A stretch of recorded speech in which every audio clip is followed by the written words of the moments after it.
आदरणीय आपल्या सर्वांचे दैवत साहेब माननीय जयंतरावजी पाटील, कार्याध्यक्ष सुप्रियाताई, संपूर्ण सन्माननीय मंच, सर्व राज्यातून आलेले सर्व सहकारी आणि उपस्थित सर्व बंधू आणि भगिनींनो, फक्त 2 मिनिटं मी आपले घेणार आहे, कारण की सुप्रियाताईंना सुद्धा दायचा दिलेला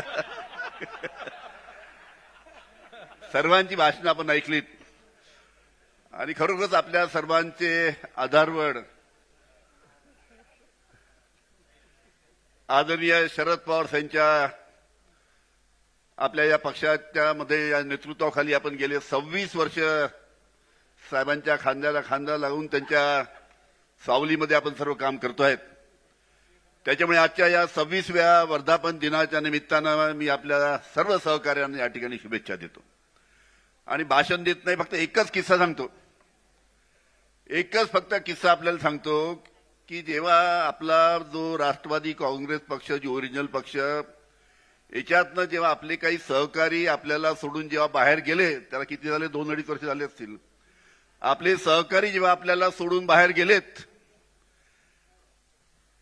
त्यावेळेस आम्ही काही मंडळी, मी, जयंतराव पाटील, राजेश टोपे, जितेंद्र आव्हाड आणि अजून 10-15 लोक आम्ही शरद पवार साहेबांना त्यावेळेस 2-2.25 वर्षापूर्वी भेटायला गेलो। 15-20 लोक साहेबांसमोर बसलो, त्यावेळेस सगळे एक चालले होते। आम्ही भेटायला गेल्यानंतर आज जेवढे साहेबांपाशी आहेत तेवढे लोक आम्ही तिथे होतो। त्यावेळेस साहेबांनी आम्हाला समोर बसल्यानंतर सांगितलं की हे सर्व लोक चाललेत आपल्याला सोडून, तुमच्यापैकी सुद्धा काही लोकांना जायचं असेल तुम्ही जाऊ शकता। मी महाराष्ट्रामध्ये तरुणांना एकत्र घेऊन ना माझा पक्ष मी परत सर्वांना घेऊन मोठा करील, अशा पद्धतीचा विश्वास असलेला नेता त्या निमित्तानं आपल्या जवळ आहे। त्याच्यामुळे आज जरी थोडी परिस्थिती वेगळी आली असली की ईव्हीएमच्यामुळे आपल्याला माहित आहे की मधल्या काळामध्ये विधानसभेच्या निवडणुकीच्या नंतर विधानसभेच्या निवडणुकीमध्ये काय झालं, लोकसभेच्या निवडणुकीमध्ये जे चित्र आलं, त्याच्यानंतर जे विधानसभेच्या निवडणुकीमध्ये चित्र आलं, अरे ईव्हीएम डुप्लिकेट, मतदारसंघाच्या याद्या डुप्लिकेट, मतदारांचं ओळखपत्र डुप्लिकेट आणि म्हणून विजय सुद्धा डुप्लिकेट त्या निमित्तानं झाला आहे। डुप्लिकेट सरकार, ईव्हीएम सरकार त्या निमित्तानं आहे। त्याच्यामुळे या ईव्हीएम सरकारचे जे निर्णय अनेक आहेत, आता त्याचा उल्लेख करणार नाही, वेळ नाही। ज्या पद्धतीनं आज महाराष्ट्राचे जे मुख्यमंत्री आहेत, विधानसभेमध्ये त्यांचे तुम्ही भाषण ऐका, देवेंद्र फडणवीस यांचे भाषण होते त्यावेळेस विधानसभेच्या निवडणुकीमध्ये शेतकऱ्यांच्या कर्जमाफीच्यासाठी आमचं सरकार आणा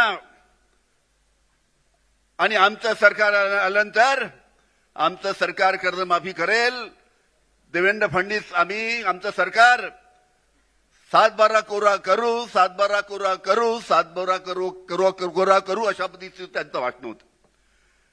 आता सरकार आल्यानंतर त्यांच्याच पक्षातले एक उपमुख्यमंत्री म्हणतात 31 तारखेपर्यंत बँकेचे पैसे भरा, 31 तारखेपर्यंत बँकेचे पैसे भरा, 31 तारखेपर्यंत बँकेचे पैसे भरा, अशा पद्धतीनं आता सत्ता आल्यानंतर भाषा बदलली आहे सुद्धा आपल्याला माहित आहे। त्याच्यामुळे अशा प्रकारचे अनेक प्रश्न, अनेक निर्णय या सरकारचे आहेत। त्यासाठी आपल्याला आदरणीय शरद पवार साहेबांच्या नेतृत्वाखाली या महाराष्ट्रामध्ये आवाज उठून आपला पक्ष त्या निमित्तानं कशा पद्धतीनं आपला मजबूत करता येईल यासाठी सर्वांना काम करायचं आहे आणि त्यासाठी आपण सर्व साहेबांच्या नेतृत्वाखाली चांगल्या पद्धतीने काम करू, एवढाच विश्वास त्या निमित्त निश्चित देतो। आपल्या सर्वांचा आभार मानतो आणि माझे 2 शब्द संपवितो। धन्यवाद।